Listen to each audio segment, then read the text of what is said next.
अस्सलाम वालेकुम दोस्तों। आज मैं आपके लिए लेके आई हूँ पुरस्कार साये का छठा और आखिरी हिस्सा।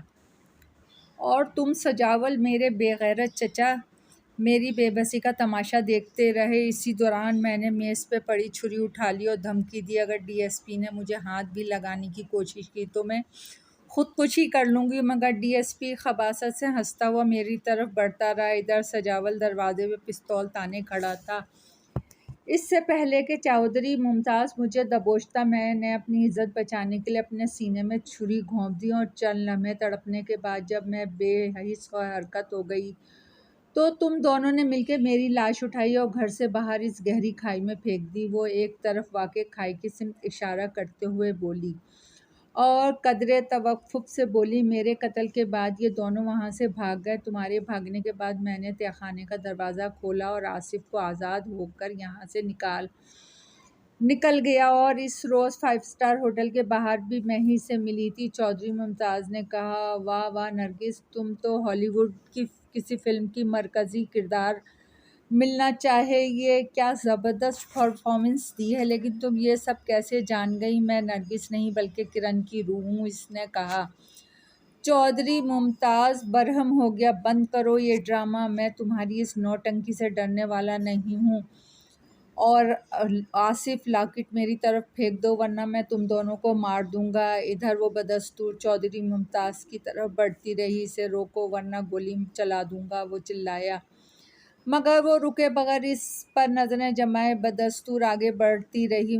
चौधरी मुमताज़ ने इसका निशाना लेके पे दर पे 2 फायर किए, मगर दोनों गोलियों इसके जिस्म से बेअसर रहीं और बदस्तूर इसकी तरफ बढ़ती रही। चौधरी मुमताज़ बौखला के ट्रिगर दबाए जा रहा था। गोलियां इसके जिस्म पे बेअसर थीं। बिलाखिर डीएसपी के पिस्तौल में गोलियां ख़त्म हो गईं। इधर शशदर खड़े आसिफ ने चौधरी मुमताज़ पे छलांग लगाई और इसे लिए हुए नीचे गिरा और पे दर पे कई घूंसे डीएसपी के चेहरे पे रसीद किए। इस मारा मारी के दौरान आसिफ का लॉकेट गिर गया। सजावल की नज़र लॉकेट पे पड़ी तो वो लॉकेट की तरफ लपका और लॉकेट उठा के एक तरफ दौड़ा। लॉकेट उठाते देखकर वो भी इसके पीछे दौड़ी। वो दोनों एक दूसरे के पीछे भागते खाई के करीब पहुंच चुके थे। सजावल, रुक जाओ, वो इसके पीछे दौड़ती हुई चिल्लाई। सजावल ने भागते भागते मुड़कर देखा। इसी वक्त एक पत्थर से ठोकर लगने के बायस चीखता हुआ सुपर शेडो की करश्माती लॉकेट समेत सैकड़ों फीट गहराई में गिरता चला गया। ये वही खाई थी जिसमें इन दोनों शैतानों ने किरण की लाश को फेंका था। इधर आसिफ ने चौधरी मुमताज़ के चेहरे पे घूंसे मार मार कर इसका हुलिया बिगाड़ दिया था। इसी वक्त इसकी नज़र इमारत के दाखिली दरवाजे पे पड़ी। वहाँ नरगिस खड़ी थी। वो हैरत से आंखें फाड़े इमारत के दरवाजे पे खड़ी नरगिस और कभी अपने करीब खड़ी किरण को देख रहा था, गोया वाकई किरण की रूह थी। इधर इसे गाफिल होता देख के चौधरी मुमताज़ के जिस्म में हरकत पैदा हुई। इसने करीब ही पड़ा रिमोट उठा लिया। आसिफ इस पर नज़र पड़ते ही चिल्लाया, नरगिस भागो। नरगिस इसकी तरफ दौड़ी। चौधरी मुमताज़ ने रिमोट का बटन दबा दिया। एक साथ शकन धमाका हुआ और इमारत के परखचे उड़ गए। धमाके से इर्द गिर्द की ज़मीन लरज़ उठी। धमाके की शॉक व्यू से आसिफ, नरगिस और डीएसपी दोबारा ज़मीन पर गिर पड़े। डीएसपी जहां गिरा वहां आसिफ का पिस्तौल पड़ा हुआ था। इसने पिस्तौल उठाया और इसका रुख आसिफ की तरफ करके बोला, सीधी तरह फार्मूला मेरे हवाले कर दो वरना गोली चला दूंगा। आसिफ हंसा और बोला, चौधरी मुमताज़ पागल के बच्चे, मैं यहाँ बाकायदा प्लानिंग के तहत आया था। मेरे लिबास में एक इंतहाई हसास डिवाइस मौजूद है। हमारे दरमियान अब तक होने वाली तमाम गुफ्तगू हसास इदारों के आला हुक्काम सुन रहे हैं और करीबी एक दरख्त की घनी शाखों में रिपोश निजी चैनल का रिपोर्टर जदीद तरीन हसास कैमरे से रिकॉर्डिंग कर रहा है। बेवकूफ़, जब से मैं यहाँ आया हूँ तुम्हें और मुझे लाखों लोग अपनी टेलीविज़न स्क्रीन पर देख और सुन रहे हैं। तुम्हारी सब असलियत जान चुके हैं। अब रहा सवाल प्रोफेसर की इजाद का, तो सुपर शेडो का लॉकेट तुम्हारे साथी की लाश समेत सैकड़ों फीट गहराई में जा गिरा है, जो अब शायद ही किसी को मिले। अगर मिला भी तो इतनी बुलंदी से गिरने से नाकारा हो चुका होगा। रहा फार्मूला, तो वो इस इमारत के तजुर्बेगाह की अलमारी मैं खुफिया खाने में पड़ा है जिसे तुमने बम से उड़ा दिया। अब तुम खाली हाथ हो और सारी जिंदगी जेल में सड़ते रहोगे। आसिफ हंसा। चौधरी मुमताज, हथियार फेंक दो, तुम कमांडोज के घेरे में हो। एक आवाज़ गूंजी। इसने आवाज़ की सिम देखा। चारों तरफ दर्जनों कमांडोज और पुलिस एहलकार मौजूद थे। इनकी मुहिब गनों का रुख उसकी तरफ था। दूसरी तरफ आसिफ, नरगिस और किरण की रूह मौजूद थी। अब बचने का कोई रास्ता नहीं था। अगर वो आसिफ को गोली मार देता तब भी गिरफ्तार होकर सारी जिंदगी जेल की सलाखों में गुजार देता या फांसी चढ़ा दिया जाता। इसका मुस्तकबिल तारीख हो चुका था। बदनामी और रुसवाई इसका मुकद्दर थी। फार्मूला और इजाद दोनों ही इसके हाथ से निकल चुके थे। इससे पहले कि कोई समझता, चौधरी मुमताज़ ने पिस्तौल की नाल अपनी कनपट्टी से लगाई और ट्रिगर दबा दिया। फायर की होलनाक आवाज़ फिजा में गूंजी। यूं मुल्क और कौम का एक और गद्दार जहन्नुम रसीद हो गया। किरण की रूह आसिफ की तरफ देख के मुस्कुराई और गायब हो गई। दर्जनों कमांडो, नरगिस, आसिफ समेत लाखों अफराद अपने अपने टीवी सेटों पर नाकाबिले यकीन मंजर देख रहे थे। कोह पहमाई के माहिरीन तरीन अफराद की मदद से बड़ी मुश्किल से किरण की लाश इस खाई से निकाल के नमाज जनाजा पढ़ाने के बाद दफना दी गई। अलबत्ता सुपर शेडो वाला लॉकेट का कोई सिरा नहीं मिला। लाइव टेलीकास्ट वीडियो क्लिप से और रिकॉर्डिंग से आसिफ की बेगुनाही भी साबित हो चुकी थी। जख्मी कारिंदों की निशानदही पर दुश्मन मुल्क के एजेंट शेखर और गिरोह के दीगर कारकुनों को भी गिरफ्तार कर लिया गया। अलबत्ता इस एजाद और फार्मूले के ज़ाया होने का दुख था। नरगिस ने बताया, जब वो कमरे में कैद थी इसकी हमशक्ल लड़की ने इसे आज़ाद किया और ताकीद की कि वो कुछ देर इमारत के दरवाजे के पीछे छुपी रहे, फिर बाहर आ जाए। जब मुमताज़ के चेहरे पे आसिफ घूंसे मार रहा था तभी वो बाहर आ गई थी। फिर डीएसपी ने रिमोट उठाया और नरगिस आसिफ की पुकारने पे वहाँ से भागी। नरगिस फैज़ाबाद लौट गई। आसिफ और असगर अपने अपने घरों को चले गए।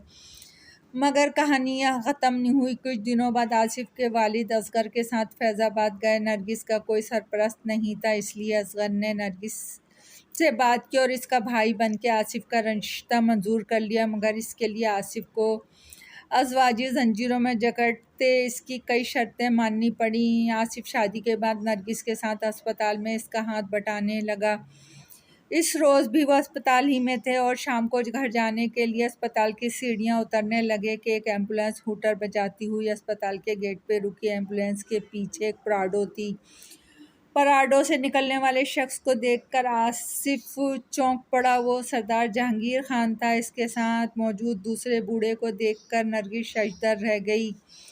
वो इसका बाप सलामत खान था जिसने इसे मजबूरन दरिया में धकेला था। इसके साथ एक नौजवान लड़का भी था।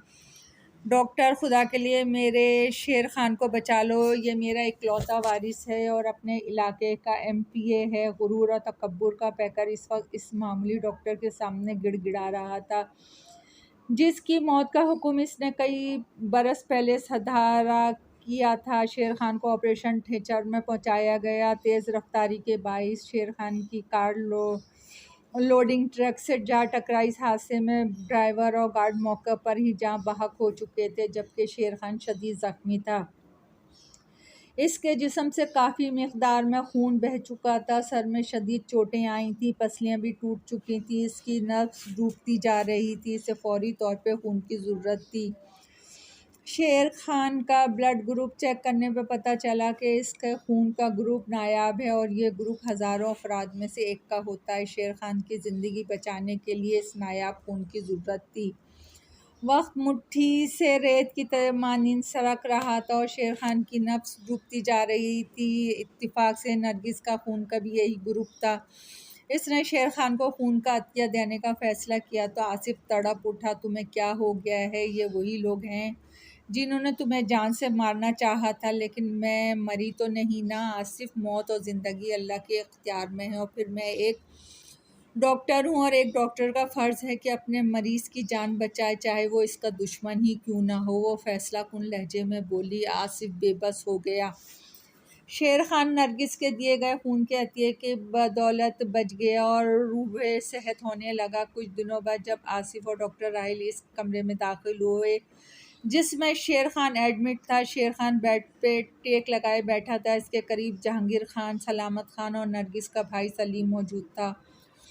डॉक्टर, तुम लोगों का मेहरबानी जो आपने मेरे बेटे का जान बचाया। जहांगीर खान बोला। खान साहब, शुक्रिया हमारा नहीं, डॉक्टर नरगिस उर्फ शहनाज बिन सलामत खान का अदा करें, जिन्होंने शेर खान को खून दिया, वरना इस ग्रुप का खून ढूंढते ढूंढते शेर खान आलम बाला में जा चुका होता। आसिफ बोला। और जहांगीर खान समेत सब चौंक पड़े। तुम किसकी बात कर रहे हो? जहांगीर खान ने लरजती हुई आवाज़ में पूछा।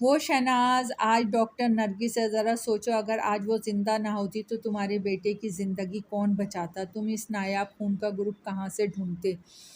आसिफ जज्बाती अंदाज में बोला। और जहांगीर खान ने शर्मिंदगी से सर झुका कर कहा, मैं अपनी बेटी से मिलना चाहता हूँ। आसिफ के इसरार पे जब नरगिस कमरे में दाखिल हुई तो जहांगीर खान के आंसू बह रहे थे। इसने नरगिस के सर पर शफकत से हाथ रखा और गुलगीर लहजे में बोला, बेटी हमको माफ़ कर दो, मैं गलत था। तालीम लड़का और लड़की दोनों के लिए ज़रूरी है। 2 साल बाद ही शेर खान और जहांगीर खान गांव में इसकी ज़मीनों पर बच्चों बच्चियों के लिए 2 स्कूल तामीर करवा लिए गए, जहां बच्चों को मुफ्त तालीम यकसा तालीम दी जाती थी। इस लाली गांव में नरगिस ने एक अस्पताल भी कायम कर रखा है। हर रोज़ सुबह गांव के बच्चे दुआ पढ़ते हैं, लब पे आती है दुआ बन के तमन्ना मेरी। दोस्तों, कहानी पसंद आई हो तो लाइक और सब्सक्राइब कीजिएगा। आपकी दुआओं की तलबगार।